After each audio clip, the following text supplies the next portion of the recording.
Hello everyone, and thank you for attending today's webinar, Metabolomics in Drug Development and Precision Medicine.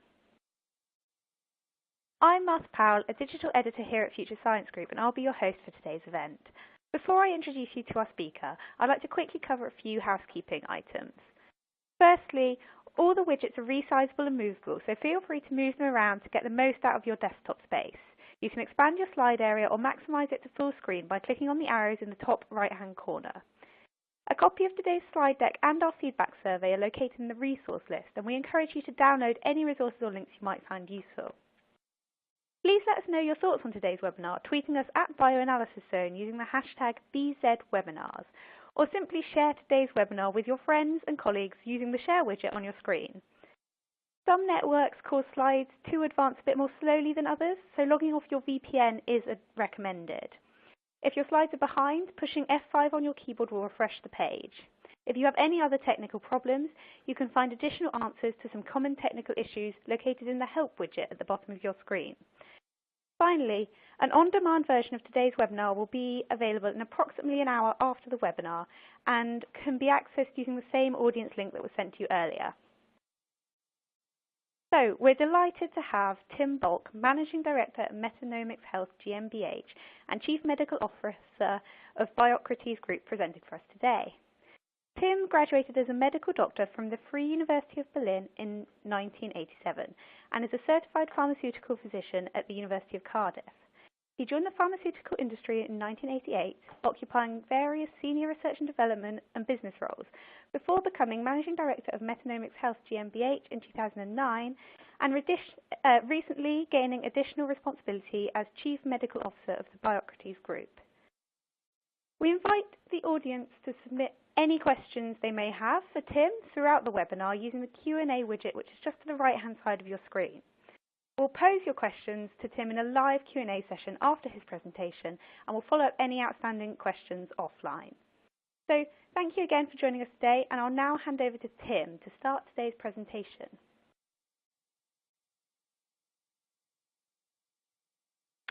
Well, thank you, Martha. Good evening in Asia, good afternoon in Europe, and good morning in the Americas. Thank you for taking the time today to participate in our seminar or webinar, Metabolomics in Drug Development and Precision Medicine. As Martha introduced myself, I'm a pharmaceutical physician by training and thus spent most of my professional life in pharma, starting off in R&D in the late 80s. So today's focus of the webinar will be on metabolomics applications in pharma research and development, and only to a lesser extent on very detailed technical specifications. In the later Q&A session, of course, if there are very specific technical specifications, I'm happy to have Tuan with me, who will be able to answer also very detailed technical questions on our technology platform. Let's go to the agenda. So I will give a quick introduction on the background of metabolomics, even though I anticipate that most of you are quite familiar with the subject. I will then explain the technology platforms we have at hand today, given the merger of Biocrates AG in Austria and Metanomics Health in Berlin. And then we'll quickly move into applications. We have 4 chapters. I will start off with a couple of in vitro examples published in the literature of application of the technology in discovery. We'll then move to the in vivo part, preclinical development. I have a couple of examples on applications of the more targeted assays and kits we have in the clinical development stage, and then also 3 examples on marketed pharmaceutical. Okay, so let's start with the background. Now, on site in Berlin, we are active since 1998 with a profound experience in gene function analysis, systems biology projects, combining genomic and metabolomic work. And we've realized that metabolomics is not only closest to the phenotype, but that our insights into biochemical principles, i.e. the changes in the metabolome, help us to understand the complexity of physiology and pathophysiology. So in other words, we therefore see metabolomics as the sort of Rosetta Stone of systems biology.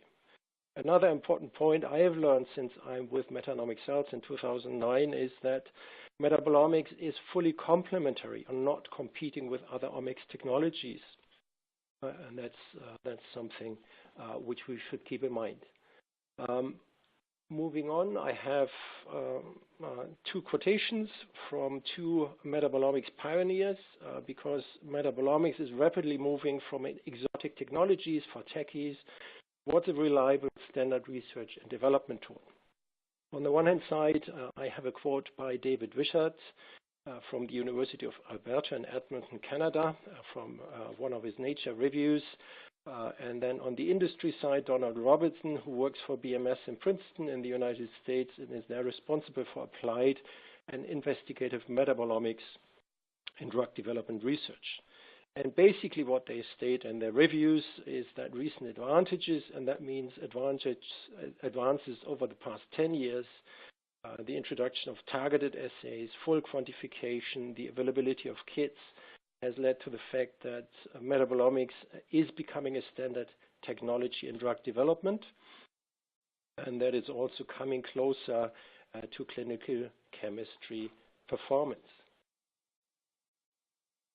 To a company with the merger between Metanomics Health and Biocrates completed January 3rd this year. We have now operations on two sites in Innsbruck in Austria, headquarters, and then the established Metanomics Health site in Berlin. And we have complementary heritages where I can say we are combining the best of two worlds. So one could say German engineering and perfectionism on the one hand side, and Austrian entrepreneurship and pragmatism. We have expertise on both sites since 2003, so more than 15 years. But with our teams, we have hundreds of years of experience with metabolomics.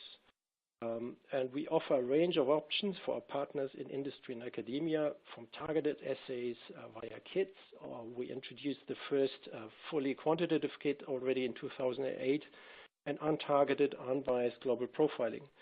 Both for service projects for our customers, but the kits also for captive or do-it-yourself use. Since we're all active in science, high-impact publications are the, so to say, Olymp of science in academia, but also highly valuable when it comes to you, our partners in pharmaceutical research and development. Here's a selection of more recent metabolomics publications from the years 2016 until early this year in 2018. Most of these publications are based on preclinical and clinical work with the P180 and P400HR kits. We've ranked them by impact factor for the gold, silver, and bronze medal. But overall, we and our partners in academia and industry have published more than 1,000 papers on metabolomics in peer-reviewed journals. So our technology has been widely used in order to bring research and development forward. Technology platforms, that is the next chapter. Today, with the successful merger of Biocrates and Metanomics Health, we can offer our partners 4 technology pillars. So we can offer by far more than a one-size-fits-all approach. With the merger combining expertise and experience from both sides, we can now offer solutions truly tailored to your specific needs, which may range, as we see on the top of the slides, from early discovery and drug research to everyday patient care. Starting off on the left-hand side, global unbiased metabolite profiling for hypothesis discovery and hypothesis building, targeted and quantitative kits for captive use by our partners or also in service projects, targeted assays, for example, for steroids, catecholamines, eicosanoids, both the kits and the assays for hypothesis confirmation. And then more recently, based also on our experience on the kit side, but also when it comes to developing new diagnostic biomarkers, we offer co-development of diagnostic kits, companion diagnostics for pharmaceutical partners. What is important further to robust and reproducible results, we do offer our partners to transform metabolomics data into true information. So we have we give you support when it comes to project design, biostatistical analysis, and the plan for that analysis, and of course biomedical data interpretation on top of data-only projects. Let's move to the technology in examples a bit more specifically. I will show you the workflow of our global profiling, which is the backbone of our technology platform in Berlin, the previous Metanomics Health site. Let's just go through it. We receive samples from our own internal programs or from our partners. Metabolites are extracted, proteins are precipitated, and then we separate into a lipid and a polar phase. Each of those phases is measured via GCMS and LCMS-MS. So in total, each sample is measured at least 4 times, polar and lipid phase via GCMS and LCMS-MS. Then, of course, a profound QC is done. We receive robust raw data, which we then link to our database, which contains more than 2,000 annotated metabolites, more than 2,000, as we call them, known unknowns. And as a result, depending on the matrix, we report between 400 and 700 annotated metabolites from more than 30 ontology classes. But of course, this depends on the matrix. I give you one example here. Human plasma or serum has less metabolites in it measurable than, for example, liver tissue. On a typical human plasma sample, we will report around about 450 metabolites. In plasma and serum, we can quantify 400 out of these 450 metabolites in order to make study-by-study comparisons or center-by-center comparisons possible. And what we, for human plasma, also offer, since we've realized that very often pre-analytical artifacts have a detrimental effect on metabolomic analysis, we offer, as part of a usual service project, a quality control of the samples, which gives our clients, sample by sample, a clear indication whether any pre-analytical confounders should be taken care of. So that's the workflow of the backbone in Berlin, global, untargeted, unbiased profiling. Moving on to the heritage here in Innsbruck, as I'm actually sitting in Innsbruck today. Bölke has set new standards in targeted metabolomics with the first introduction of the first fully quantitative kit already in 2008, as I have said. We today offer for the broader profiling 2 fully quantitative kits, the P180, which is operated or done on a triple quad, and the P400HR, HR standing for high resolution, basically an expansion of the P180 kit for the high resolution instrumentation. And the major addition of metabolites is on the lipid side below. The kits, since they are fully quantitative, allow comparability of metabolomics results between studies and centers, and we're also constantly kicking the tires of our kits. So we have an ongoing program of worldwide ring trials with, on average, 6 to 12 participating core labs. And we've seen, and that has been published, a very low analytical variability comparable to standard tests. In addition, we have, and that's just a selection, a number of targeted kits. For example, the Biocrates Bile Acids kit, on which I'll show 2 examples later in the application section, the steroid kit. What I'd also like to highlight on the right lower quadrant of the slide is the MXP Energy platform, which is the second backbone of our technology platform in Berlin. Here we measure highly reactive metabolites with extremely short half-lives, such as phosphorylated nucleotides and cofactors, such as NADPH. We measure, depending on the matrix, again, 120 or more highly polar metabolites, so it's a fairly broad energy platform here. It's applicable to cells, in vitro research, for example, cancer cell line profiling or mode of action elucidation are typical applications, but it's also applied as a standard technology when it comes to improving biologics production in E. coli or other biological systems. Since it's very important for this platform because of the short half-life of the metabolites, we offer our partners specific cell sampling guidelines, both for adherent and for suspension cell culture, and especially when it comes to biologicals production, we also offer our clients an equipment kit for separating cells and suspensions in seconds in order to make sure that in the end we do not measure artifacts but true biology in order to improve time yield, space, and biologicals production. And then we have a number of additional very specific assays and kits available.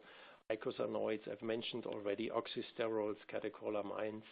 So basically something which will cover 99 to 100% of all your research challenges and questions. Now this visual schematically depicts the breadth, width, and depth of our Metabolomics platform in Berlin.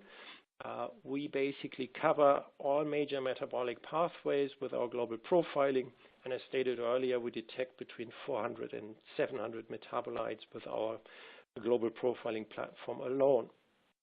The particular strength I would like to highlight here is the wide coverage, both of non-polar and highly polar metabolites. So that's a unique strength here. And we achieve that via the combined application of GC-MS and LC-MS-MS. You remember the first slide with the workflow. Each sample is measured both via GC-MS and LC-MS-MS, and that allows us to get a broader coverage than, for example, going via an LC-MS-MS approach alone. Now, characteristic core metabolic pathways and their fingerprint changes provide us information on physiological phenotype, on diseases. Already at very early stage, we see that in our clinical biomarker program that one strength of Metabolomics as a technology is that since the metabolome is very sensitive, highly sensitive to changes, that we can capture these changes, whether it's disease or treatment effect already at a very early stage, and also classical and very typical toxicological fingerprints for target organ damage, for example, of new chemical entities. Now, which platform, which assay, which kit to use for which scientific questions?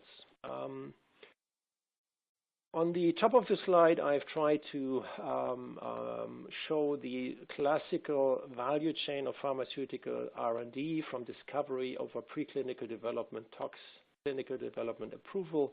I've added in manufacturing because of the energy platform and its use as a standard technology to improve time, yield, space, and then market.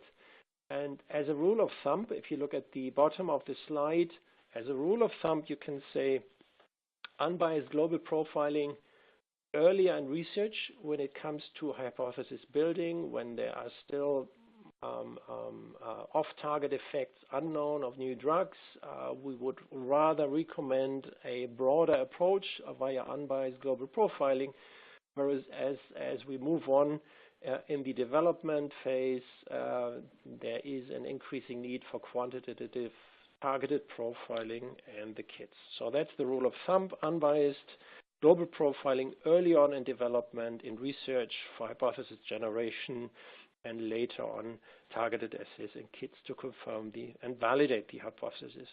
But there are exceptions to the rule.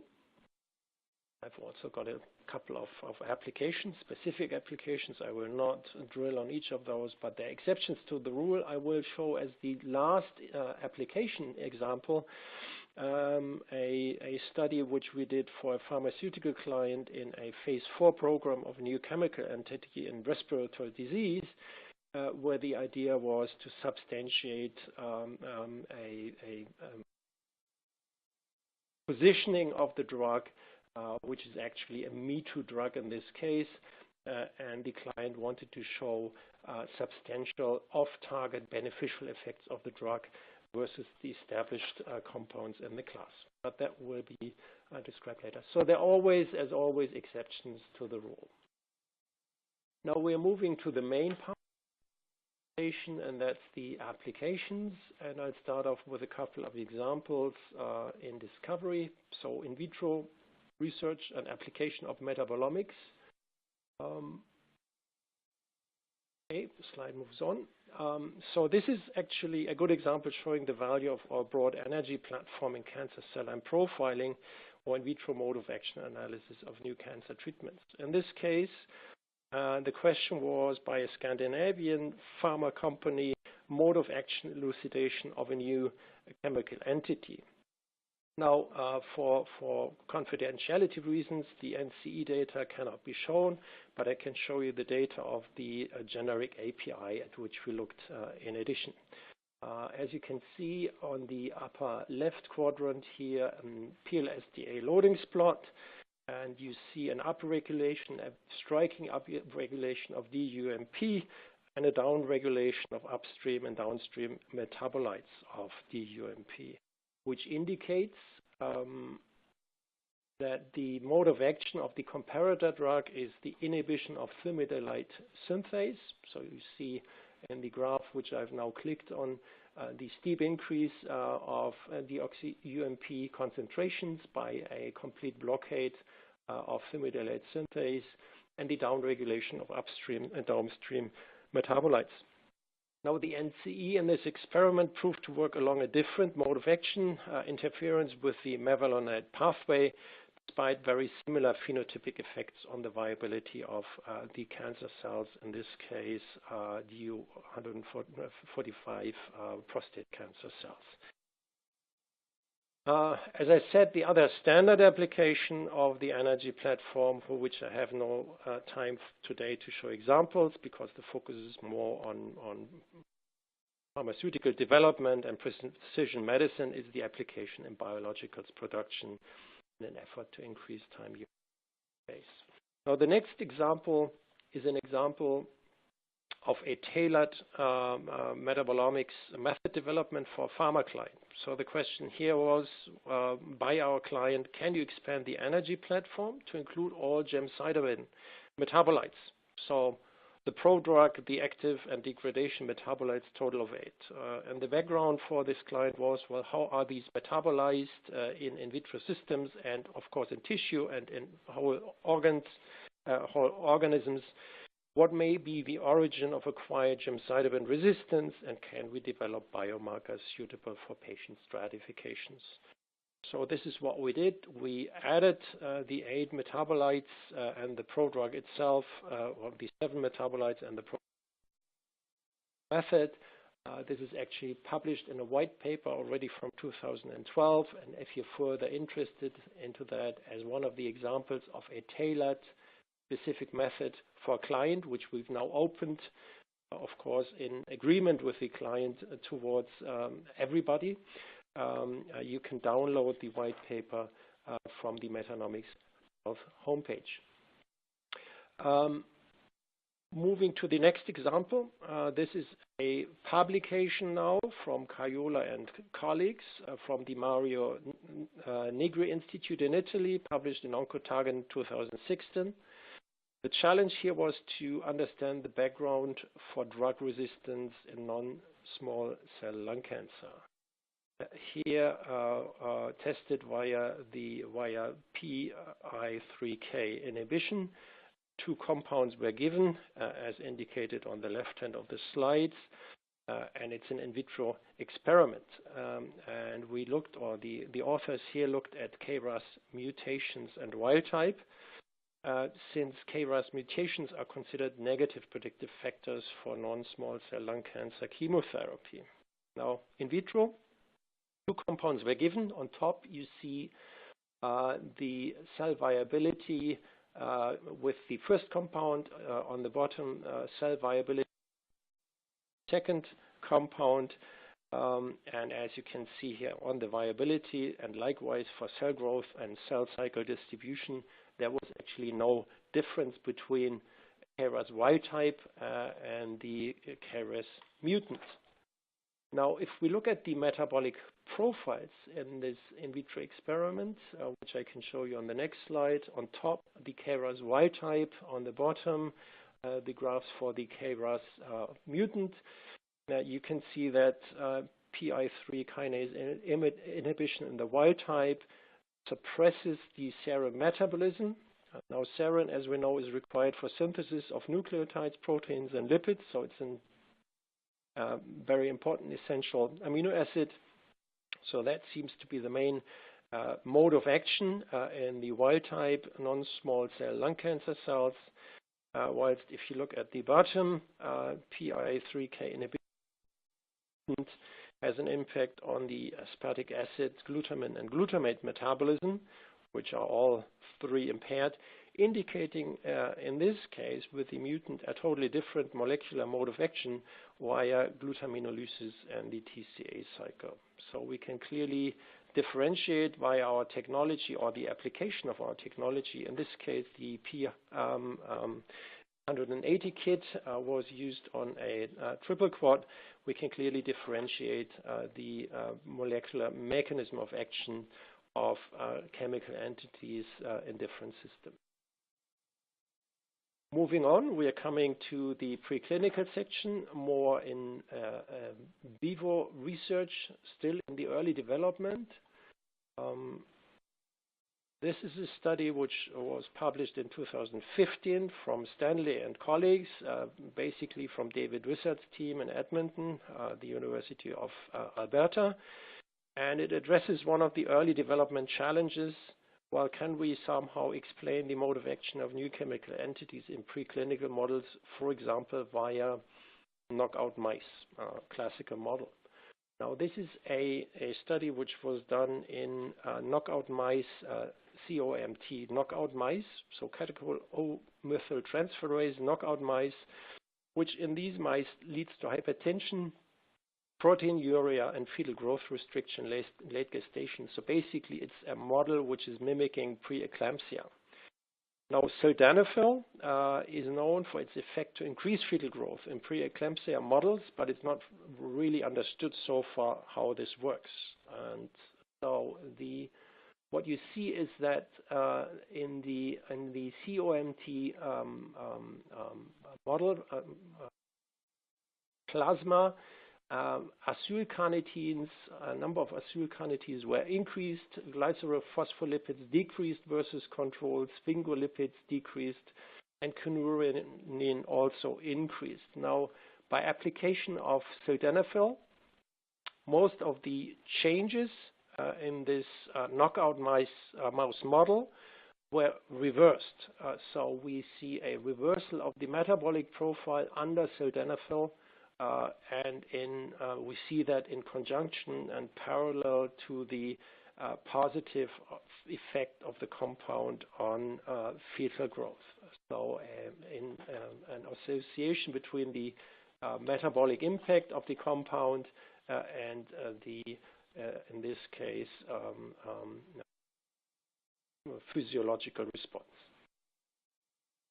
Another application, and this is now where the authors used the Biocrates Bile Acids kit.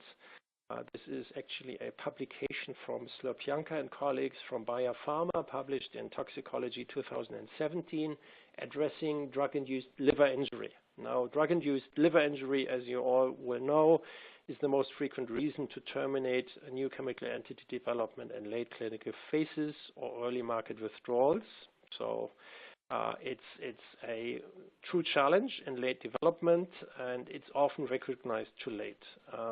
Now, in this study, our partners applied the bile acids kit in vivo in rats. And the model they used is a methapyrilin-induced, drug-induced liver injury.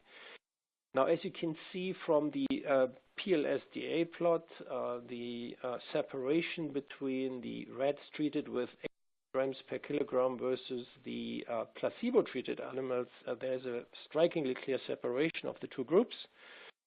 And this is actually driven by a broad range of primary and secondary bile acids, which are increased in plasma in the treated animals. And one of the core findings here was that, of course, drug-induced liver injury was also monitored in this study histopathologically and via the classical liver enzyme tests. The striking point is, and we've seen that in other toxicological studies addressing DILI as well via metabolomics, that the changes seen, so the increases in primary and secondary bile acids were persistent also in the post-treatment washout phase, and thus more consistent with the persisting histopathological changes than the classical lab chemistry tests such as the liver enzymes. So a valuable addition to the armamentarium in toxicology to look at drug-induced liver injury. Another example on a topic which is one of the hot topics in metabolomics, not only in metabolomics, is that the metabolomic analysis of the intestinal microbiome is an increasing applications in the area. This is a publication by a Canadian group from Toronto, from Muzaki and colleagues, published in 2016. Now, they looked, again, in this case, in stool. So it's the analysis of stool looking at, let's say, changes driven by differences in the gut microbiome. And the model they looked at, or the clinical case they looked at, is that changes in the intestinal microbiome may promote NAFLD, so non-alcoholic liver disease. And we know that dysbiosis in NAFLD is shown by altered counts of Bacteroides and Proteobacteria.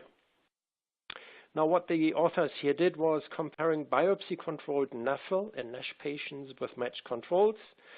And they looked at the bile acids in stool, again, primary and secondary bile acids.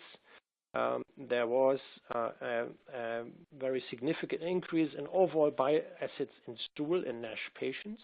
This is actually not shown in the graph here, but what you see here on the graph is a decrease of the, so to say, evil secondary bile acids. For example, the oxycholic acid and litocholic acid in stool in NASH patients versus healthy, and a decreased ratio of primary over secondary bile acids in stool. So more secondary bile acids, which have a negative connotation, of course, as you all know, in the enterohepatic circulation and the bile acid pool in NASH. Now, this is one example of applying metabolomics, a targeted kit towards stool analysis, thereby indirectly looking at the impact of the gut microbiome. But what I would like to highlight here is that we have also fully validated, on the one hand side, the unbiased global profiling platform and the volatiles platform we have in our hands for short-chain fatty acids and volatile amines. We have validated both of these in addition to the bile acid kit for stool analysis, thereby allowing a very broad and deep analysis of changes in the gut microbiome in a number of diseases. So far with the preclinical development, let's move to a couple of examples from clinical projects. Now, as we all know and appreciate, the metabolome is highly conserved. So core metabolic pathways are very similar even between plants and mammals, and this is not the case for metabolomics technologies, as you all know. So metabolomics findings are highly translational from animal to man, and therefore particularly useful when it comes to pharmaceutical development, which usually starts in vitro, then moves on to animal experiments, and then eventually in a successful case ends up in human studies. Now here's a publication from Ang and colleagues from Genentech from 2016, with a couple of academic collaborators from the UK and Australia. And what they actually did was an experiment in mice xenografts of prostate cancer and glioblastoma, and compared that to the phase 1 clinical results. So what you can see, and I've blocked part of the slides, which we'll be building up in a minute. What you can see that in plasma concentrations of 26 metabolites, including amino acids on top, acylcarnitins and phosphatidylcholines were decreased. So the blue color here indicates a decrease. That's an original picture or graph from the publication in mice bearing P10 deficient tumors, so phosphatase and tensing homolog deficient tumors, compared with non-tumor bearing controls. So a whole range of metabolites decreased. Now, with a class 1 PI3K inhibitor, pictilizib in this case, in mice, shows over time, so this is after 1, 4, 6, 8, and 24 days, a reversal of the pattern we see in the native case. Now, they also looked, as I said, into phase 1. So here are in parallel the translationability of metabolomic results from animal to man, a phase 1 dose escalation trial with 3 dosage ranges here, and you see dose-dependent over time a reversal of the pathological pattern we otherwise see in parallel to the animal experiment. The other interesting finding, and that's highlighted via these 3 green branched chain amino acids, which basically confirms what is known for phosphoinositidine 3 kinase inhibitors, that they, as one unwanted side effect, lead to a pre-diabetic or diabetic stage in patients. So a nice example showing how translational the technology can be in pharmaceutical research. Now, the next example is published by a group from Amgen, Elizabeth Finger, not fully published as a paper, but published in 2017 in poster form at the American Society of Hematology. The manuscript is in preparation.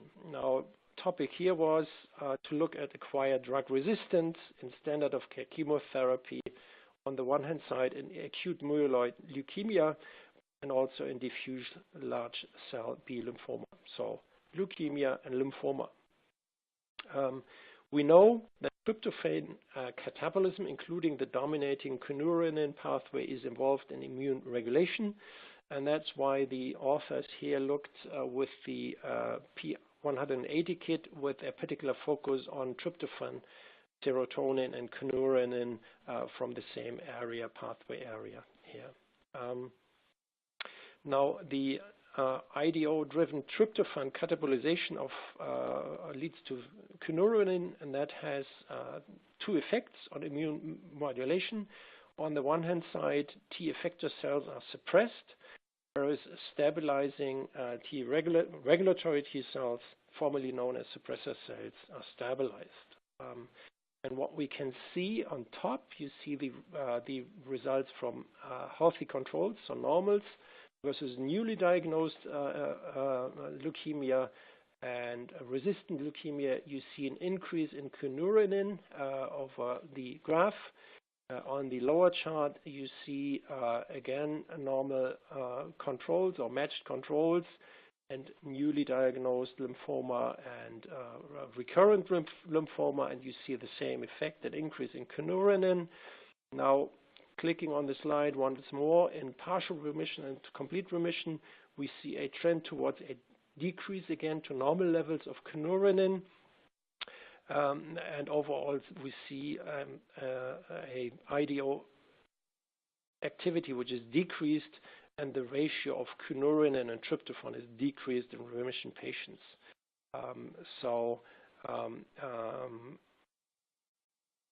Okay, so that's another good example from the clinic.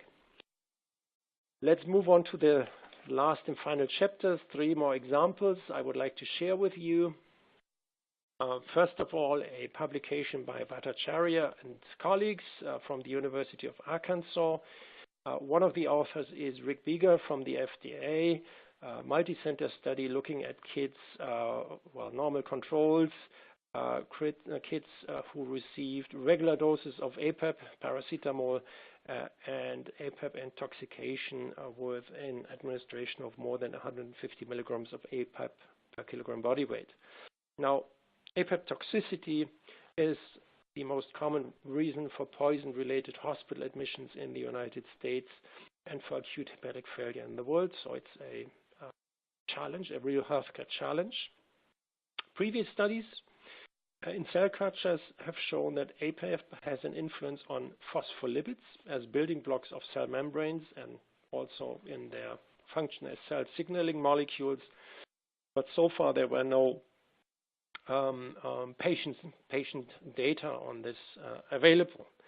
So what they did was a study in children looking at controls, therapeutic and toxic doses of APAP, and as you can see from the PLSDA plot, you see a very clear separation of the 3 groups. Now the PLSDA separation has a number of drivers. Basically, it's driven by 25 metabolites, 22 of which are phosphatidylcholine and lyso-PCs. Looking at control versus therapeutic, you see already differences. And if we look at the overdose, the toxic dose of APAP, we see that APAP in the higher dose kicks off structure-dependent changes in phosphatidylcholines. The short chain PCs go up in their concentrations versus the long chain and very long chain ones which go down. And that helps now to better understand the mechanistics behind APAP-induced liver toxicity. Another clinical example, a routine question for all of you active in drug development today is prediction of response. And this is a study, an exploratory study by Miolo and colleagues, published in Oncotarget 2016. The group is from the National Cancer Institute in Aviano in Italy. And the question was here to predict response of a combination therapy of trastuzumab and paclitaxel in HER2-positive breast cancer patients. Now we know that even though we have the HER2 test available, the proportion of patients responding to therapy is still in the 30 to 35% range only. Now, what they did is they applied the P180 kit on a triple quad, and as you can see in the graph in the right upper quadrant, good responders, so GR, and poor responders, PR, a very clear group separation. Now, what in this case does drive the group separation? The pretreatment measurements with P180 revealed a reduction in the essential amino acid tryptophan and an increase in spermidine as positive predictors of therapy. And as you can see from the AUC curves here, the top curve, the blue curve, shows the ratio of tryptophan over spermidine, which gives an AUC of 93%, so a high level of prediction for the response to therapy in these patients. So this could offer, in addition to the HER2 test, an easy test to stratify patients towards responders and non-responders prior to the initiation of therapy. Last but not least, the last example from the clinic, and that's the example which I stated earlier as the exception of the rule. These are data hot off the press, so therefore the graph is not optimal. I have to commit. So it's the application of our global unbiased profiling platform in a phase 4 trial looking for beneficial off-target effects of a new compound. These data are actually this week, as we speak, presented at the meeting of the American Thoracic Society in San Diego. by Klaus Rabe from a pulmonary lead clinic in northern Germany on behalf of the Robert trialists. The study was originally planned with Nycomed, which is now part of Takeda, and was carried out and funded also in cooperation with AstraZeneca. Now, the objective, as I said, was here to substantiate scientific evidence of a positive cardiovascular profile of a Me2 PDE4 inhibitor in obstructive lung disease in the clinic. In this case, roflumilast is the compound, which is added to steroids or beta agonists and COPD. Now, shown here are changes, and these are increases and decreases. So the number of changes of metabolites by metabolite class after 6 and 14 weeks versus baseline. And what we see with the bars above complex lipids, you see a sustained reduction in complex lipids over time, which parallels the changes seen in HDL and LDL cholesterol and total glycerides here. And what you see on the amino acid side, the authors have seen a very clear increase of arginine, which is increased and which plays a role in the vascular nitric oxide production. So this study in 158 patients helps to substantiate evidence allowing a positioning of this Me2 compound in its class via a positive additional cardiovascular profile on top of the primary action in COPD. Now we are coming to the summary here. I hope I've been clear enough to convince you that we have now a toolbox in our hands which allows us and our partners to very specifically and not in a one-size-fits-all approach to address questions along the pharmaceutical R&D value chain. We offer these tools both as data-only packages, but also given the full statistical analysis in order to help you to transform data to true information. And with that, I'm coming really towards the end with this graph here, because very often the question is, well, what is better, broad untargeted profiling or targeted profiling? We strongly believe that each has its place, and we at Biocrates and Metanomics have the possibility to offer you both.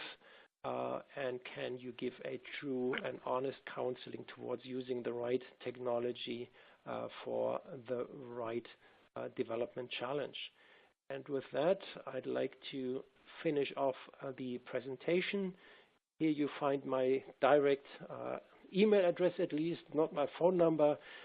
And I'm happy if you, after this presentation, first of all, we have a Q&A session, of course. But if you, after this presentation, if there's any interest, you get in touch with me and we can start a dialogue via email. And with that, I also would like to thank all team members here in Innsbruck, where I am today, and in Berlin, who've made this webinar and presentation possible. And would now suggest, Martha, we move on to the Q&A session. Yeah, of course. So thank you very much for that insightful presentation, Tim. I hope our audience found it of great interest and value. If you do have any questions, you can continue to submit them using the Q&A tool on the right-hand side of your screen. So we've received a number so far, so we'll get started with those. Tim, our first question asks, are there any clinical or diagnostic products already available on the market? Yeah, what I haven't mentioned today is we have both from the Biocrates heritage, but also from Metanomics Health, a broad biomarker program, as we call it, where we try to establish and develop new diagnostic markers in areas of high medical need. But none of those has really hit the market. We are in discussions with CLIA laboratories in the United States, and there's also raising interest in China to bring these drugs to market before they actually become IVD diagnostics. But to the question directly, No, we have no diagnostic markers put to market yet. That's still to come. Great, thank you. Next, we have someone asking, are you experienced with clinical trials? That's a very good question. I think I would like to answer that from two ends. On the one hand side, as stated, we have our own proprietary clinical biomarker program. So we do run clinical studies with our academic collaborators when it comes, for example, further elucidating our diagnostic marker for the early detection of pancreatic cancer. We work with CROs, so we have own hands-on experience, but we on a regular basis counsel our clinical partners in academia, but also in the industry on their clinical trials when it comes to recommending the appropriate assay kit or profiling. What is also important, the quality marker, which I have briefly mentioned when we went through the workflow of the global profiling, which allows us to really assess the pre-analytical quality of samples from clinical trials, is also an important tool. We have a number of touch points with clinical trials, and we do run clinical trials ourselves. So I think we have a good understanding where the major challenges are, and usually can engage into a fruitful dialogue with our clients on the challenges they might experience along a phase 1, phase 2, phase 3, or even phase 4 program. That's great, thank you. How many metabolites are typically reported for a human plasma sample? That's also a good question. It really depends on the method applied. As I've tried to show, is we have a very broad toolbox available. If I take the global metabolite profiling, which is the backbone in Berlin and the starting point of all of our activities at the Metanomics Health site in Berlin, we have really jump-started the method here, where we now report around about 450 metabolites in plasma. The highest density of metabolites you might find in a tissue such as liver tissue, where it goes up to 700 metabolites which are reported. And that's the global profiling. And then we have targeted assays. Let me just take the bile acids kit from Biocrates here in Innsbruck. There we report up to 20 bile acids. So it really depends on the method chosen and the matrix. Now the question here was how many are reported in plasma. Broad profiling, 450, 400 out of those fully quantified. The targeted assays and kits are slightly less than that, or depending on down to 20, for example, with the bile acids. But that's an answer. Great, thank you. So we have a few questions together here. What are the options to run the analyses? Are all the assays offered as service only? And are there any core facilities where the analyses could be performed? Now, the global profiling and the assays have to be run in-house. So they are performed either in Innsbruck or in Berlin. And we provide these as a service. Now, the service can range from a data-only package, where we provide our partners with a basic statistical analysis, down to a fully fledged project, where in the end our partners get a full report, a state-of-the-art univariate, multivariate biostatistical analysis, and a biomedical data interpretation based on indication experts. Now, I cannot read it anymore. What is the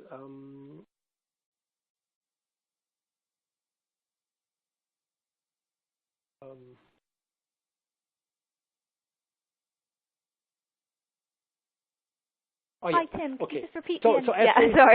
The global profiling are run as a service only, different packages, as I said. Now, with the kits, these are easy to be used. Once installed and trained by our technical staff, you can run them on site. If you have a triple quad available, the P180 and a couple of the very targeted assays are possible to be done in a captive manner or do it yourself. We also have core facilities. For example, these kits can be run by the Helmholtz Institute in Munich and by the group of Dave Wishart in Canada, as an example. And we can run them in-house. So depending on timing needs, specific requirements, we have a true choice also here, which we can offer to our partners. That's great, thank you. And following on from that, on which instruments can the kits be run and what other requirements are necessary? Okay. So kits basically, let's focus on four of them. The P480HR kit, as the name indicates, HR for high resolution, not human resources in this case, can be run today on the ThermoQ Executive instruments. So for the time being, that is the technical platform where the kit is validated. The P180 kit, so the P400 was launched late last year. The P180 kit, which measures around about 180 metabolites, fully quantifiable, is established on a broader technology platform. So it runs, for example, on Waters, SCIEX, and Thermo triple quads. The steroid 17 kit, where we measure up to 17 steroids, can be run on Waters and on SCIEX. Very important to note, for the time being, the steroid kit is not available in the United States. We are working on that, but for the time being, it is not available for IP reasons in the United States. And then last but not least, the Bile Acids kit, which I've explained with two examples, also including the gut microbiome analysis here, also established on Waters, SCIEX, and Thermo instrumentation triple quad. Great, thank you. We've got a question here asking, what is the typical duration of a service project?